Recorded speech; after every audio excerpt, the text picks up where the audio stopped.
রাধে বন্ধুরা, এই দেখো আমি আজকে আবার চলে এসেছি এই সন্ধ্যাবেলায় তোমাদেরকে একটা জিনিস দেখাবো বলে।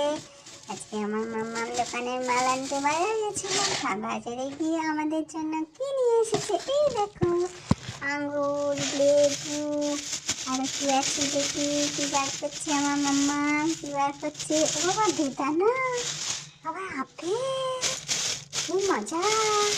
আবার কি আছে? ও বাবা জামা প্যান্ট। ওই দেখো আমার জন্য সোয়েটার, টুপি, মোজা। এই দেখো একটা জামা প্যান্ট। হ্যাঁ, আর কেমন হয়েছে বলবে কিন্তু। এই দেখো এই হলুদ জামাটা তো আমি সরস্বতী পুজোর দিন পরবো। সরস্বতী পুজোর দিন আমি হলুদ রঙের জামা পরবো। আমার কেশবও পরবে আর রুলাই দাদাও পরবে। ওদের জামা তো মামামের দোকানেই পেয়ে যাবো। আমার জামা তো মামামের দোকানে পাওয়া যায় না, ওই জন্য মামামকে বাজার থেকে কিনে আনতে হয়।